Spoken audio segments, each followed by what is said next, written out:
सो बांध बनाकर आप नदी को तो रोक लोगे, लेकिन समंदर को कैसे रोकोगे। सलार मूवी में ये डायलॉग तो आपने सुना ही होगा, जो प्रभास एस देवा के लार्जर देन लाइफ कैरेक्टर को डिस्क्राइब करता है। लेकिन पर्सनली अब मुझे ऐसा लगता है कि ये डायलॉग प्रभास के रियल लाइफ कैरेक्टर से ज्यादा प्रभास के रियल लाइफ कैरेक्टर पर ज्यादा सूट करता है। अब आप पूछोगे कैसे, तो डिटेल में बताऊंगी इस वीडियो में, स्टेप बाय स्टेप जाते हैं। देखिए, डंकी एंड सलार का जब से क्लैश सामने आया, जबरदस्त नेगेटिव नैरेटिव फैलाया गया प्रभास के बारे में और सलार के बारे में। देखो, फैंस वॉर तो दोनों तरफ से था ही, लेकिन ये हम सबको पता है कि प्रभास को लेकर और सलार को लेकर नेगेटिव नैरेटिव कुछ ज्यादा ही फैलाया जा रहा था। यहाँ तक कि सलार रिलीज होने से ठीक 2 दिन पहले यानी कि 19 दिसंबर को क्या हुआ था पीवीआर और आइनॉक्स का सीन डंकी एंड सलार के हिंदी बेल्ट स्क्रीन शेयर को लेकर, और किस तरीके से पीवीआर और आइनॉक्स को सलार से पंगा लेना महंगा पड़ गया था और किस तरीके से उन लोगों को मुंह की खानी पड़ी थी, ये हम सब जानते हैं। और जो लोग नहीं जानते उनको आगे वीडियो में डिटेल में बताऊंगी। लेकिन यहाँ पर पॉइंट ये है कि इतना सब कुछ होने के बावजूद भी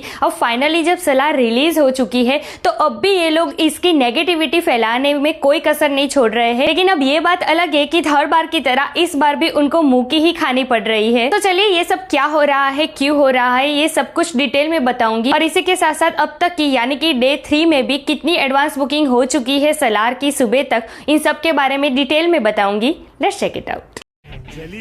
तेरी भी जली ना। Hi everyone, welcome to the film बी, मैं हूं एकता जानी।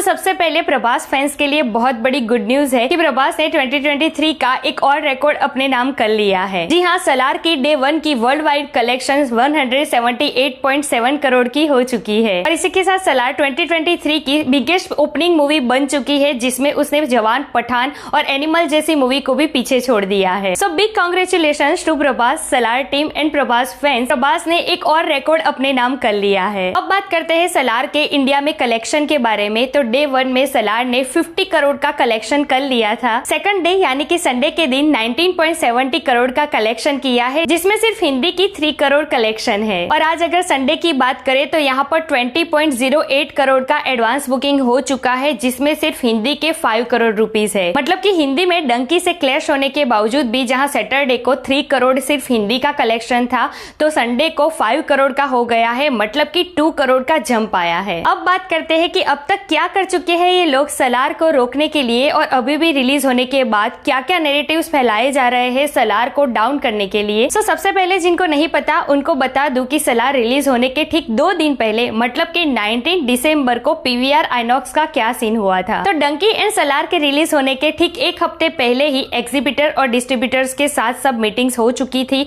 और ये तय हो चुका था कि डंकी और सलार को दोनों को फेयर चांस मिलेगा, दोनों को हिंदी बेल्ट में हाफ स्क्रीन मिलेगी। लेकिन बाद में सीन कुछ ऐसा हुआ कि 21 को डंकी रिलीज होने वाली थी और 22 को सलार रिलीज होने वाली थी। तो 22 के लिए हिंदी बेल्ट में इन लोगों ने प्रॉपर स्क्रीन ही शेयर नहीं की थी, और बाद में पीवीआर और आइनॉक्स ने ये डिक्लेयर कर दिया कि 22 को पूरी स्क्रीन डंकी को ही मिलेगी, सलार को एक भी स्क्रीन नहीं मिलेगी। मतलब कि 100% स्क्रीन डंकी की होगी 22 दिसंबर पर।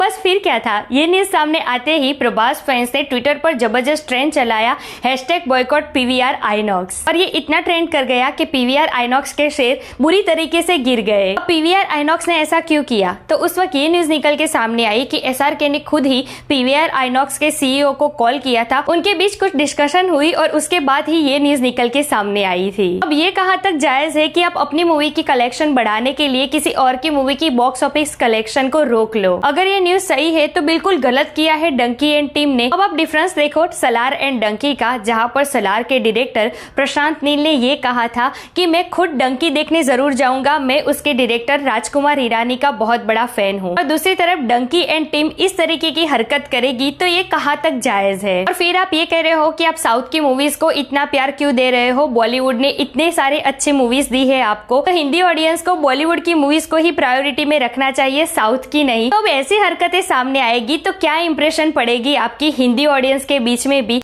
बात तो सही है। और देखो, एक तरफ आप खुद ही पड़ोसी देशों के कलाकारों को यहाँ पर बुलाते हो, और जब कोई ऑब्जेक्शन उठाए तब आप ये कहते हो कि कला की कोई बाउंड्रीज नहीं होती, तो दूसरी तरफ आप भारत में ही साउथ और नॉर्थ के बीच बाउंड्रीज क्यों खींच रहे हो, जबकि ये लोग तो हमारे ही है, हमारे ही देश के, तो इनके लिए फिर हमारे ही देश में बाउंड्रीज क्यों खींची जाती है। ये साउथ की मूवीज है और यहाँ पर हिंदी में हमसे ज्यादा उनको स्क्रीन नहीं मिलनी चाहिए। देखिए, एसआरके की हम सब इज्जत करते हैं, जिस तरीके से मेहनत से वो इस मुकाम तक पहुँचे हैं ये वाकई ही काबिले तारीफ है। लेकिन जब इस तरीके के न्यूज सामने आते हैं तब दिल टूट जाता है। खैर back to the point, PVR INOX को प्रभास फैंस ने तो मजा चखा ही दिया, लेकिन होमबाले फिल्म्स भी कैसे पीछे रह जाता। होमबाले फिल्म्स से साउथ में भी इन मल्टीप्लेक्सेस में जो एडवांस बुकिंग हुई थी, जो 1 लाख तक पहुंचने वाली थी डे 1 की, उसको होल्ड पर रख दिया और ये डिक्लेयर कर दिया कि डे 1 में अगर हिंदी बेल्ट में सलार को प्रॉपर स्क्रीन नहीं मिलती तो टोटली हम पीवीआर आइनॉक्स में सलार को लगने ही नहीं देंगे, मतलब के साउथ में भी नहीं। अब इससे सलार को तो नुकसान होता ही, लेकिन पीवीआर आइनॉक्स को जो नुकसान होने वाला था वो अब सोच भी नहीं सकते। और सलार की तरफ से ये सारी एक्शन लेते ही सब कुछ रिजॉल्व हो गया और सलार को हिंदी बेल्ट में प्रॉपर स्क्रीन्स मिले। लेकिन अब सलार रिलीज होने के बावजूद भी ये नेगेटिव नैरेटिव थमने का नाम नहीं ले रहे हैं। अभी भी ये सोचा जा रहा है कि ऐसा क्या करे कि सलार डाउन हो जाए। जहाँ पर सलार इतनी जबरदस्त मूवी होने के बावजूद भी, जिसने एक्शन में एनिमल को भी पीछे छोड़ दिया, जिस तरीके से सोशल मीडिया के अलग अलग प्लेटफॉर्म पर सलार के बारे में नेगेटिव रिव्यूज दिए जा रहे हैं। बिल्कुल डार्क मूवी है ये, टॉर्च लेकर देखना पड़ेगा, रीमेक है ये। और अभी तो रुको, कहीं कहीं पुरानी मूवीज के सीन के क्लिप्स निकाले जा रहे हैं सलार के सीन से मैच करने के लिए।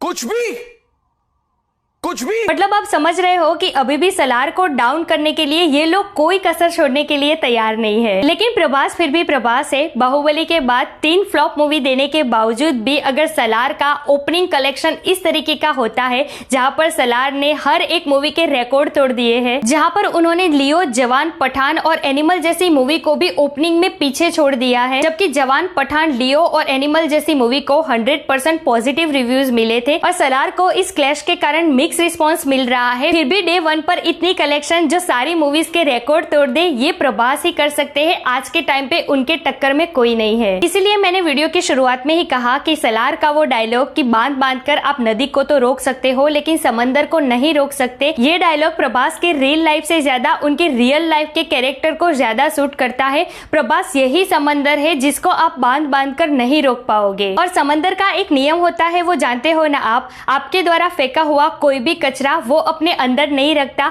वो डबल फोर्स से आप ही के ऊपर वापस फेंकता है और वो वैसा का वैसा क्लीन ही रहता है। तो प्रभास यही समंदर है, आप उनकी तरफ कुछ भी नेगेटिव फेंकोगे, कुछ भी नेगेटिव करोगे उनके खिलाफ, वो उल्टा आप ही के ऊपर आएगा और आप ही मुंह के बल गिरोगे। गजब बेइज्जती है। तो जो प्रभास के फैंस है वो तो सलार देखेंगे ही, उनको कोई फर्क नहीं पड़ेगा, लेकिन जो नहीं भी है वो भी एक बार जाकर सलार जरूर देखो। बहुत ही जबरदस्त मूवी है ये। पार्ट 2 इससे भी ज्यादा खतरनाक आने वाला है। एक बार इसका एक्सपीरियंस जरूर करना, क्योंकि मैं खुद 2 बार देख चुकी हूँ ये मूवी और तीसरी बार भी देखने जरूर जाने वाली हूँ। सो यार दैट्स इट टुडेस वीडियो। वैसे सलार में आपको सबसे ज्यादा कौन सा सीन पसंद आया और कौन सा प्रभास का वो डायलॉग पसंद आया, कमेंट करके जरूर बताइएगा। ऐसे अपडेट के लिए हमारे चैनल को प्लीज सब्सक्राइब कीजिएगा। मैं मिलूंगी आपसे अगले वीडियो में एक नए रिव्यू के साथ। तब तक प्लीज आपका बहुत ख्याल रखिएगा। जय हिंद।